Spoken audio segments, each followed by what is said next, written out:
Welcome to Suman TV. నేను మీ నవీన్. ప్రస్తుతం నేను ఎపియాన్ పెయిన్ మేనేజ్మెంట్ సెంటర్లో ఉన్నాను. మనతో ఉన్నారు plasma therapy founder doctor Sudheer దారా గారు. హాయ్ సార్, నమస్తే అండి. నమస్కారం నవీన్. సార్, ఎక్కువ అందరూ కూడా బైకులు నడుపుతూ ఉన్నారు. వాళ్ళల్లో ఒక భయం పుట్టేసింది సార్.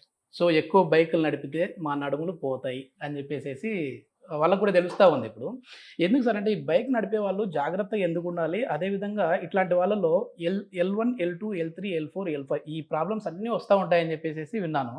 దీనికి పిఆర్పి ద్వారా ఎట్లాంటి ట్రీట్మెంట్ ఉంది?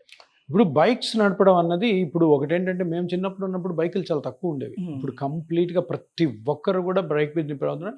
చాలా ఘోరమైన విషయం ఏంటంటే ఇన్ కేస్ అది 30 కిలోమీటర్ల దూరంలో ఆఫీస్ ఉన్నా కానీ బైక్లో వెళ్తున్నారు. అంటే 60 కిలోమీటర్లు 60 కిలోమీటర్లు అంటే ఒక సైడ్కే నీకు 1 అవర్ పైనే పడుతుంది సిటీలో అయితే. అంటే 1 అవర్ నువ్వు బైక్లో ఇట్లా పెట్టి ఇలాగా నీ స్పైన్ మొత్తం కూడా కాంట్రాక్ట్ చేస్తావు. ఓకే, రిలాక్స్గా ఉండం కదా, ఇట్లా నడిపే బైక్ లాడు ఉండవు ఇట్లా. సో ఈ మజిల్స్ మొత్తం కూడా స్ట్రెయిన్ అవుతాయి. ఆ మజిల్ స్ట్రెయిన్ 10-15 మినిట్స్ అయితే ఓకే. 1 అవర్ 1.5 అవర్ కూడా డ్రైవ్ చేసే వాళ్ళు ఉంటారు సిటీలో. ఎల్బీ నగర్ నుంచి గచ్చిబౌలికి వస్తారు. సో అప్పుడు ఏమవుతుంది, రోజుకి దగ్గర 3 అవర్స్ వెళ్ళి రావడానికి వరకు కూడా మజిల్ టైట్ అవ్వడం వల్ల ఆ మజిల్ మధ్యలో ఉన్న స్పైనల్ కార్డ్ కానీ చుట్టుపక్కల లిగమెంట్స్ కానీ డిస్క్లు కానీ వీక్ అయ్యే అవకాశం ఉంటుంది. ఇప్పుడు మనము స్పైన్లో మనకి డిస్క్ ప్రాబ్లం వచ్చింది, మీరు అన్నారు L1 L2 L3 L4 L5లో disc వచ్చి నరాన్ని ఒత్తుతుంటుంది. చాలా చిన్న వయసులో 25 years 30 yearsకి వస్తుంది. నువ్వేం చేస్తున్నావు రోజుకు 1.5 hour జర్నీ సార్ బైక్ మళ్ళీ పోయి రావడం. ఏమవుతుంది, ఈ డిస్క్ బయటికి రాకుండా, నరం మీద ఒత్తిడి రాకుండా డిస్క్ పక్కన స్పైన్ చుట్టూ ఉన్న మజిల్స్ స్ట్రెంగ్త్ ఉండాలా. వీళ్ళు ఏం చేస్తున్నారు, పిల్లలు ట్రావెల్ చేసి వీక్ అవుతుంది. వీక్ అయినప్పుడు ఆ డిస్క్ మీద ఉన్న ప్రొటెక్షన్ పోతుంది.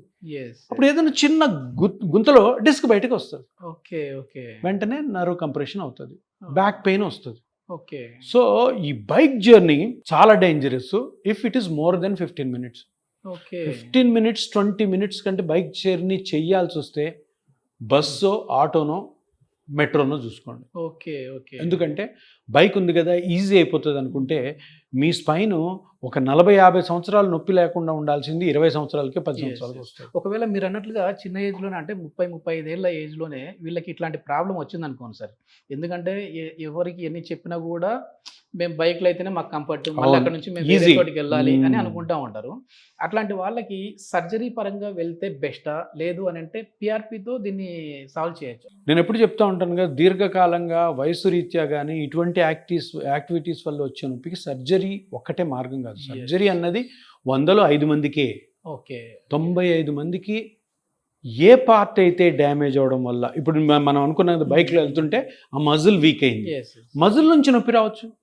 మజిల్ వీక్ అవడం వల్ల డిస్క్ బయటకు వచ్చి నర్వ్ కంప్రెస్ అవ్వచ్చు. సో నర్వ్ కంప్రెస్ అయినా మనం ప్లాస్మా థెరపీ చేయొచ్చు. మజిల్ వీక్ అయినా కూడా మజిల్ స్ట్రెంగ్తనింగ్, లేదంటే మజిల్లో చిన్న క్రాక్స్ ఉంటే దానికి కూడా ట్రీట్మెంట్ చేయాలి. వీటి అన్నిటికీ సర్జరీస్ ఉండవు అసలు. లేదు జాయింట్స్ కూడా అరిగి ఉంటాయి, ఎందుకంటే మనము ఓవర్ యూజ్ చేస్తున్నాం స్పైన్ని.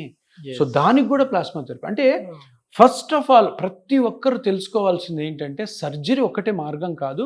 సర్జరీకి ముందు ప్లాస్మా థెరపీ అనే ఒక అద్భుతమైనటువంటి, అంటే మంచి, అంటే ఏమీ సర్జరీ లేకుండా సింపుల్గా ఇంజెక్షన్తోనే డాక్టర్ గారు చెప్పిన మాట కానీ మనం కరెక్ట్గా విన్నట్టయితే హ్యాపీగా బయటపడచ్చు అన్న దృక్పథాన్ని మనము ప్రజల్లోకి తీసుకెళ్ళాలి. అందరూ కూడా అది నమ్మాలి. అందరూ సర్జరీ అనుకుంటారు, ఇంకా లాభం లేదు సర్జరీకి, ఏం అవసరం లేదు. సరే, ఇది ఎన్ని రోజులు ఉంటుంది అనేది కూడా ఒక క్వశ్చన్ ఉంది సార్. అంటే పిఆర్పి చేయించుకుంటే అసలు ఎన్ని రోజుల వరకు మళ్ళీ మనకి ఈ నొప్పులు రాకుండా ఉంటాయి? ఎప్పుడు కూడాను మెడికల్లో ఇన్ని రోజులు ఈ ట్రీట్మెంట్ పనిచేస్తుందని ఏదన్నా డాక్టర్ చెప్తే నమ్మొద్దు డాక్టర్ని. ఆ డాక్టర్ అబద్ధం చెప్తున్నాడు, ఎవ్వరు చెప్పలేరు అట్లా. ఏ ట్రీట్మెంట్ కూడా, ఇప్పుడు ఆపరేషన్లు, జాయింట్ల మీద ఆపరేషన్ చేసేవాళ్ళు, స్పైన్ మీద ఆపరేషన్ వాళ్ళు టైం చెప్తుంటారు. మోకాలు ఆపరేషన్ చేస్తే నీకు 20 సంవత్సరాలు ఈ లోపల వేసిన ఇంప్లాంట్, అది ఇంప్లాంట్కి గ్యారంటీ, నీ నొప్పికి గ్యారంటీ కాదు. నీ నొప్పి 2 నెలలకే రావచ్చు, 2 సంవత్సరాలకే రావచ్చు. ఆ పెట్టిన ఇంప్లాంట్ లైఫ్ అనమాట. అది 15 సంవత్సరాలు 20 సంవత్సరాలు. మనమేమనుకుంటాం, అమ్మ ఇది 15 సంవత్సరాలు ఉంటే నేను 15 సంవత్సరాలు నొప్పి లేకుండా, శుద్ధ అబద్ధం. కింద కూర్చోవద్దంటారు మళ్ళీ అట్లా. దాంట్లో చాలా రెస్ట్రిక్షన్స్, ఎందుకంటే అంత పెద్ద మోకాల్లో బాడీ అంత వెయిట్ను బేర్ చేసేది, దాంట్లో నువ్వు మెటల్స్ పెడితే మనం చెప్పిన మాట అది వింటుందా? ఇప్పుడు దుద్దులు పెట్టుకుంటారు కొంతమంది, ఇంత చిన్న వెయిట్వి ఇక్కడ వెయిటే పడందని ఇదే మన మాట విన్నది అప్పుడప్పుడు. మోకాల్లో రోజు పని చేయాలా, రోజు నడవాలి, రోజు నిలబడాలి, ఎట్లా ఉంటుంది? సో అందుకని ఈ బ్యాక్ పెయిన్లో మటుకు ఏ ప్రాబ్లం అయితే ఉందో కనుక్కొని అది కరెక్ట్ కనుక్కోవాలి. దాని నుంచి బయటపడడానికి ప్లాస్మా థెరపీ ఎక్సలెంట్గా పనిచేస్తుంది. ఓకే. మొత్తానికి అయితే ఈ వెన్ను నొప్పి అన్నదానికి అసలు సర్జరీ వరకు వెళ్ళాల్సిన పనే లేదు అసలు మనకి. అస్సలు అవసరం లేదు. కొన్ని కేసెస్ ఉంటాయి, కొన్ని కేసెస్ తప్పకుండా మా దగ్గర కొంతమంది వస్తారు, సర్జరీ ఇండికేషన్ ఉంటుంది ఆ పేషెంట్కి, మేము అప్పుడు చెయ్యం, వెంటనే మీరు ఆపరేషన్కి వెళ్ళండి అమ్మా, ఇగో ఈ డాక్టర్ దగ్గరికి వెళ్ళండి, మంచిగా ఆపరేషన్ చేస్తాడు, మంచిగా అయిపోతారు. కానీ ఏ కేసు అయితే ఆపరేషన్ అవసరం లేదో ఎట్టి పరిస్థితుల్లో పంపించాం.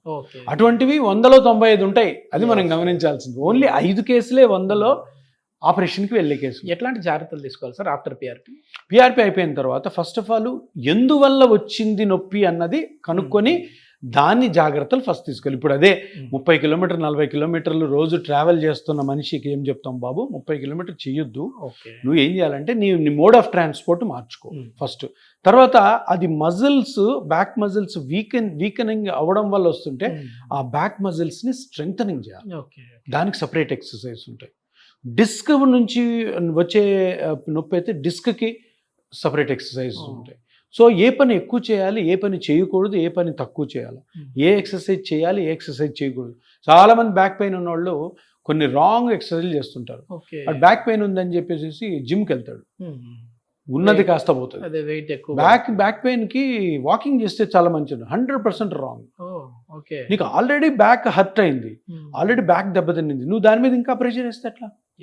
సో ఇవి కరెక్ట్గా ఆ మనిషికి వయసు ప్రకారం, ఆయన చేసే పని ప్రకారము, ఆ కండిషన్ ప్రకారము వాళ్ళకి కస్టమైజ్డ్ ఎక్సర్సైజ్ ఉంటాయి. పిచ్చిగా నువ్వు వాకింగ్ చేయి, నువ్వు జిమ్కి పో అంటే ఉన్నది కాస్త ఊడిపోతుంది. సార్ మీతో ఇంటర్వ్యూ చేసేటప్పుడు కూడా నా బ్యాక్ మీదనే ఫోకస్ ఎక్కువైంది సార్. ఎందుకంటే ఇది కూర్చునే పోస్టర్ని బట్టి కూడా మనకు బ్యాక్ పెయిన్ వస్తుందని విన్నాను సార్. ఎక్కువ సిట్టింగ్ జాబ్ చేసే వాళ్ళు ఉంటారు, అంటే బ్యాంక్ ఎంప్లాయీ కావచ్చు, ఐటీ ఎంప్లాయీస్ కావచ్చు, వీళ్ళకి కూడా ప్రాబ్లం వస్తుంది సార్. ఐటీ ఎంప్లాయీస్కి ఎక్కువ. ఎందుకు?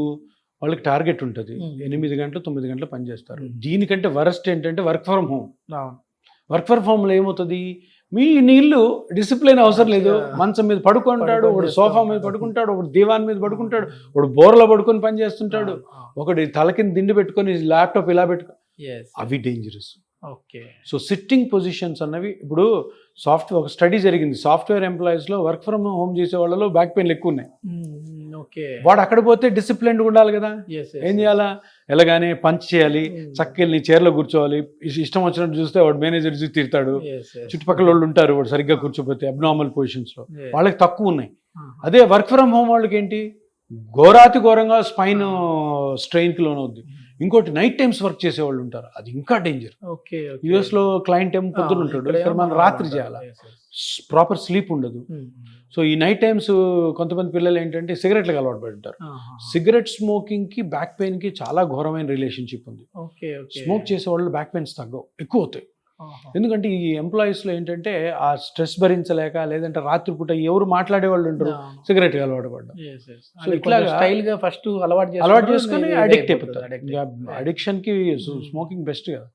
సో ఇట్లాంటివన్నీ ఆ మనిషి తత్వాన్ని బట్టి, ఆ మనిషిలో ఉన్న ప్రాబ్లమ్ని బట్టి ఎక్సర్సైజ్ ఉంటాయి, జాగ్రత్తలు చెప్తాం. అందరికి ఒకటే ఉండవు, మళ్ళీ బాడీని బట్టి మారుతూ ఉంటుంది. ఇది మొత్తానికి ఏంటంటే బైక్ నడిపే వాళ్ళు చాలా జాగ్రత్తగా ఉండండి. ఎందుకంటే ఏదో ఇది స్పోర్ట్స్ బైక్లు వేసుకొని మరీ తిరుగుతూ ఉంటారు, అది కూడా చాలా డేంజర్గా ఉంది.